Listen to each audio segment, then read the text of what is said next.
नमस्कार, जोहार। चलिए जानते हैं झारखंड की ताज़ा खबरों को, लेकिन उससे पहले अगर आपने अभी तक इस चैनल को सब्सक्राइब नहीं किया तो सब्सक्राइब कर लें, जिससे कि आपको झारखंड की ताज़ा खबर रोजाना मिलती रहे।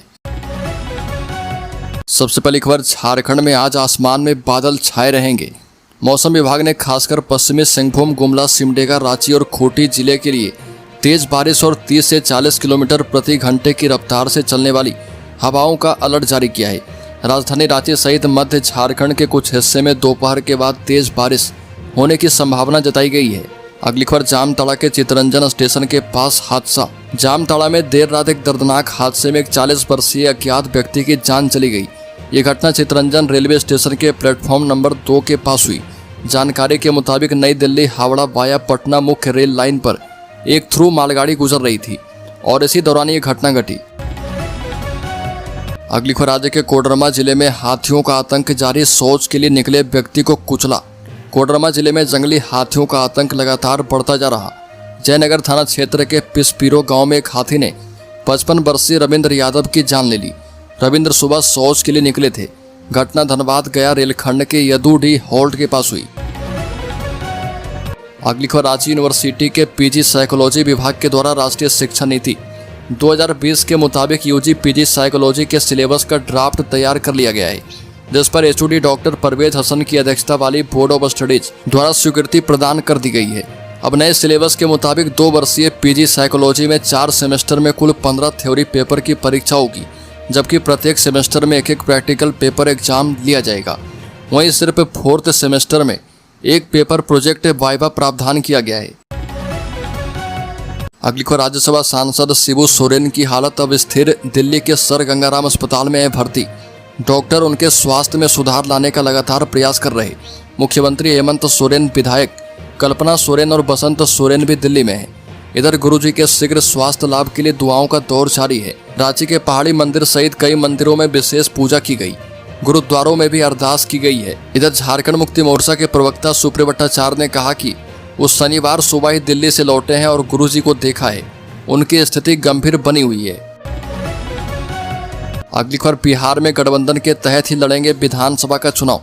झारखंड मुक्ति मोर्चा का बड़ा बयान। बिहार विधानसभा चुनाव को लेकर इंडिया गठबंधन में सीट शेयरिंग का फॉर्मूला लगभग तय है और इसे झारखंड मुक्ति मोर्चा ने नाराजगी जताते हुए कहा था कि उसे सीट नहीं मिली तो अकेले चुनाव लड़ेगा, लेकिन पार्टी के सुर बदल गए।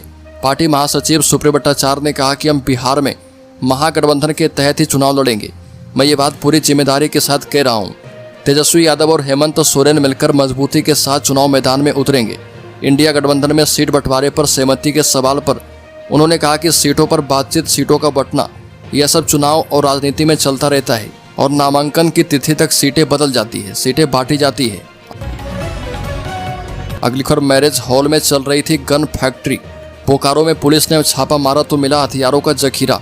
बेरमो एसडीपीओ बीएन सिंह के नेतृत्व में गठित विशेष जांच टीम ने गांधीनगर के जरीडी बाजार में संचालित अवैध गन फैक्ट्री और अवैध विदेशी शराब बनाने का खुलासा किया। पुलिस ने इसके मास्टरमाइंड सूरज साव और उसके सहयोगी सूरज प्रजापति को गिरफ्तार करके न्यायिक हिरासत में जेल भेज दिया है। इस कार्रवाई के पीछे झारखंड और पश्चिम बंगाल के बीच फैले एक संगठित आपराधिक नेटवर्क का खुलासा हुआ है। ये जानकारी प्रेस कॉन्फ्रेंस में बोकारो एसपी हरविंदर सिंह ने दी है। उन्होंने बताया कि धनबाद में अवैध गन फैक्ट्री के खुलासे के बाद मिले सुराग के आधार पर 19 जून को कोलकाता एसटीएफ ने स्थानीय पुलिस की सहायता से सूरज साव के कावेरी मैरिज हॉल में छापेमारी की थी। अगली खबर, झारखंड के शहर में लगने लगे प्रीपेड स्मार्ट मीटर। तेजी से चल रहा काम, रिचार्ज करने पर मिलेगी बिजली। चक्रधरपुर शहर में बिजली विभाग के द्वारा प्रीपेड स्मार्ट मीटर लगाने का काम शुरू कर दिया गया है। विभाग के द्वारा बताया गया कि चक्रधरपुर में एक अभियान के तहत प्रीपेड स्मार्ट मीटर लगाने का काम शुरू हो चुका है। बिजली के सभी पुराने मीटर को बदलकर अब प्रीपेड स्मार्ट मीटर लगाए जाएंगे। बिजली विभाग ने प्रीपेड स्मार्ट मीटर लगाने की शुरुआत चक्रधरपुर पवन चौक में स्थित 56 भोग दुकान से किया है। अगली खबर, झारखंड में एमबीबीएस की 100 सीटों पर होगा एडमिशन। मुख्य सचिव ने दी है अनुमति। झारखंड सरकार के द्वारा संचालित 5 मेडिकल कॉलेज में सत्र 2025-26 में भी एमबीबीएस की 100 सीटों पर दाखिला हो पाएगा। राष्ट्रीय आयुर्विज्ञान आयोग ने स्वास्थ्य विभाग के अपर मुख्य सचिव अजय कुमार सिंह और 5 मेडिकल कॉलेज के प्राचार्य को पत्र भेजकर दाखिले की अनुमति प्रदान करने की सूचना दी है। इन मेडिकल कॉलेज में फूलो झानो मेडिकल कॉलेज दुमका, मेदिनी राय मेडिकल कॉलेज पलामू भी शामिल है। अगली खबर, दुल्हन 72 ग्राम सोना और 90,000 रुपये लेकर फरार। पलामू के मेदिनी नगर में एक नवविवाहिता ने शादी के 20 दिन के बाद अपने पति को छोड़ दिया। महिला दोपहर 72 ग्राम सोने के गहने और 90,000 रुपये नगद लेकर फरार हो गई। पीड़ित पति ने इस संबंध में शहर थाने में शिकायत दर्ज करवाई है। पति गणेश्वर एक आभूषण कारीगर है और वह मेदिनी नगर में एक सराफा व्यवसायी के यहाँ काम करते हैं। गणेश्वर और उनकी पत्नी दोनों महाराष्ट्र के रहने वाले हैं और पत्नी पुणे के लातूर की निवासी है। दोनों की शादी 8 जून को महाराष्ट्र में हुई थी। अगली खबर, बायोमेट्रिक में देर से हाजिरी बनाने पर शिक्षकों को स्पष्टीकरण। धनबाद सरकारी स्कूलों के शिक्षकों को विलंब से बायोमेट्रिक हाजिरी बनाने के मामले में झरिया बीओ ने स्पष्टीकरण जारी किया है। बीओ ने डीएसई धनबाद से जून के वेतन भुगतान के लिए मार्गदर्शन की मांग की है और यह पत्र शिक्षकों के बीच वायरल हो गया। अखिल झारखंड प्राथमिक शिक्षक संघ जिला अध्यक्ष सुनील कुमार भगत ने कहा कि तकनीकी कारणों से कई स्कूलों के शिक्षकों को बायोमेट्रिक हाजिरी बनाने में परेशानी हो रही है। हमारे सभी शिक्षक विषम परिस्थितियों में दिन रात एक करते हुए विभाग के सारे काम समय पर पूरा करते हैं। अगली खबर, झारखंड में शराब घोटाला मामले में भ्रष्टाचार निरोधक अधिनियम के तहत जांच कर रही भ्रष्टाचार निरोधक ब्यूरो ने भ्रष्टाचार की परत खोलनी जारी रखी है। अब मामला राज्य में शराब की बोतलों के लिए होलोग्राम की आपूर्ति में घोटाले का सामने आया है, जिसकी जांच एसीबी कर रही है। राज्य में ब्लैकलिस्ट होने के पूर्व प्रिज्म कंपनी ने करीब 52 करोड़ होलोग्राम की आपूर्ति की थी।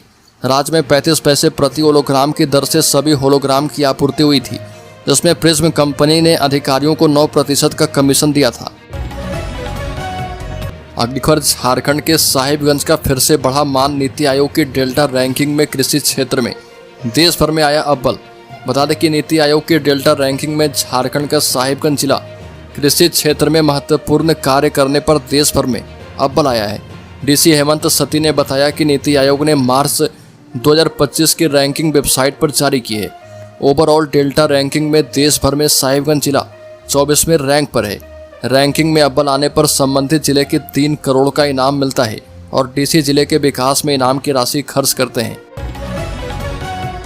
अगली खबर, झारखंड मुक्ति मोर्चा ने निर्वाचन आयोग और आरएसएस की मंशा पर उठाए सवाल। झारखंड मुक्ति मोर्चा ने बिहार विधानसभा चुनाव के मद्देनजर निर्वाचन आयोग द्वारा शुरू किए गए गहन मतदाता पुनरीक्षण कार्यक्रम का विरोध किया। पार्टी का आरोप है कि यह कदम बिहार में अफरा तफरी का माहौल पैदा करने की कोशिश है, जिससे राष्ट्रपति शासन का रास्ता तैयार हो पाए। झारखंड मुक्ति मोर्चा ने आरएसएस के सर कार्यवाह दत्तात्रेय होसवाले के बयान का भी विरोध किया, जिसमें उन्होंने संविधान की प्रस्तावना से समाजवाद और धर्मनिरपेक्ष शब्द को हटाने की मांग की है। झारखंड मुक्ति मोर्चा महासचिव सुब्रत भट्टाचार्य ने कहा कि यह मांग संविधान विरोधी है और इसका उद्देश्य देश की आर्थिक, सामाजिक और राजनीतिक शक्ति को मुट्ठी भर लोगों में निपटाना है। अगली खबर, झारखंड कोलियरी मजदूर यूनियन के फिर से अध्यक्ष बने शिबू सोरेन। दिल्ली से सीएम हेमंत सोरेन ने कहा कि मजदूरों की बने आवाज। झारखंड कोलियरी मजदूर यूनियन के 8वें केंद्रीय महाधिवेशन का आयोजन सीएम पीडीआई के रविंद्र भवन में किया गया। इसमें सांसद शिबू सोरेन को फिर से यूनियन का अध्यक्ष चुना गया है। यूनियन के सम्मेलन को मुख्यमंत्री हेमंत सोरेन ने ऑनलाइन संबोधित किया। उन्होंने कहा कि यूनियन ही मजदूरों की ताकत है, इसको मजबूत करें, मजदूरों की आवाज बने। पहली बार शिबू सोरेन इस कार्यक्रम में हिस्सा नहीं ले रहे। यूनियन की नई कमेटी घोषित की गई है और शिबू सोरेन फिर से अध्यक्ष बने हैं। अगली खबर, झारखंड मुक्ति मोर्चा को बिहार की नहीं झारखंड की चिंता करनी चाहिए। भाजपा के प्रदेश महामंत्री सह सांसद डॉक्टर प्रदीप वर्मा ने झारखंड मुक्ति मोर्चा प्रवक्ता के बयान पर प्रतिक्रिया दी। उन्होंने कहा कि झारखंड मुक्ति मोर्चा को बिहार की नहीं झारखंड की चिंता करनी चाहिए। बिहार में तो झारखंड मुक्ति मोर्चा बिना बुलाए मेहमान की तरह टहल रहा। प्रदीप वर्मा ने कहा कि इंडी गठबंधन के सभी घटक दलों को देश की संवैधानिक संस्थाओं से ही परेशानी है। झामुमो, कांग्रेस और राजद को ना संसद पर भरोसा है, ना ही संविधान पर और ना ही संवैधानिक संस्थाओं पर। अगली खबर, धनबाद में साहिल हत्याकांड का खुलासा, आरोपी हुआ गिरफ्तार। धनबाद पुलिस ने धनसार थाना क्षेत्र के पुरानी बाजार रेलवे फाटक के समीप 21 जून की रात हुई 17 वर्षीय सूर्या उर्फ साहिल कुमार की हत्या मामले का खुलासा कर दिया है। पुलिस ने हत्याकांड के मुख्य आरोपी अभिषेक कुमार रजक को गिरफ्तार किया है। ये जानकारी डीएसपी विधि व्यवस्था नौशाद आलम ने बैंक मोड़ थाना में प्रेस वार्ता में दी। उन्होंने कहा कि परिजनों के बयान पर बैंक मोड़ थाना में प्राथमिकी दर्ज की गई थी। एसएसपी के निर्देश पर विशेष टीम का गठन करके मामले की जांच शुरू की गई है। अगली खबर, वन अधिकार अधिनियम के मामले को मंजूरी देने में झारखंड देश में चौथे नंबर पर।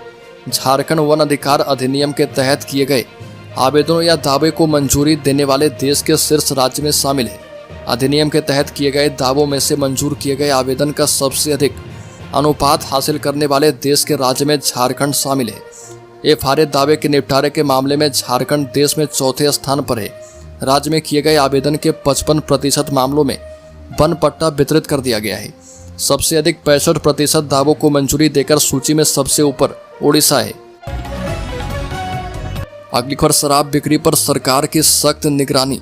शराब दुकानों में 1 जुलाई से लागू होगा नया सिस्टम। झारखंड सरकार ने राज्य भर की खुदरा शराब दुकानों पर नियंत्रण को और भी पारदर्शी एवं प्रभावी बनाने के लिए बड़ा कदम उठाया। 1 जुलाई 2025 से राज्य की सभी शराब दुकानें प्लेसमेंट एजेंसियों की जगह सीधे उत्पाद विभाग के अधीन आ जाएगी। राज्य सरकार की नई व्यवस्था के तहत खुदरा शराब दुकानों के सभी कर्मचारी अब सीधे उत्पाद विभाग के नियंत्रण में काम करेंगे और इनके वेतन मानदेय का भुगतान भी सरकार के द्वारा किया जाएगा। अगली खबर, रातू रोड एलिवेटेड कॉरिडोर का इस तारीख को होगा उद्घाटन।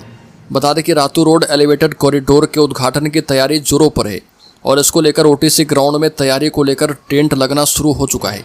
साथ ही सड़क के बीच में बचे हुए जगह से अतिक्रमण हटाया जा रहा।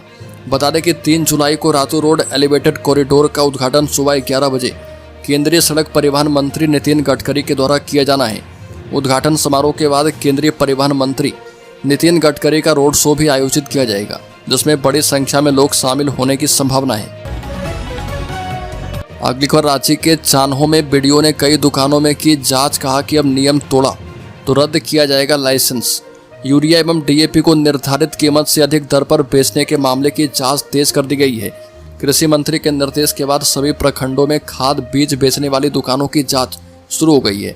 कृषि निदेशक और रांची के अनुमंडल अधिकारी के आदेश पर चान्हो बीडीओ वरुण कुमार और प्रभारी कृषि प्राधिकारी उपेंद्र सिंह, चान्हो थाना के एसआई अशोक साहू ने प्रखंड में स्थित विभिन्न खाद बीज और कीटनाशक बेचने वाली दुकानों की जांच की है। अगली खबर, झारखंड के शेयर होल्डर्स इन्वेस्टर्स के लिए बता दें कि टॉप 10 कंपनियों में 9 की वैल्यू 2.5 लाख करोड़ बढ़ी। बता दें कि इन्फोसिस अकेली कंपनी रही जिसमें इस हफ्ते नेट बिकवाली देखने को मिली है। इसका मार्केट कैप 5,494 करोड़ घटकर 6,68,000 करोड़ रुपए पर आ गया है।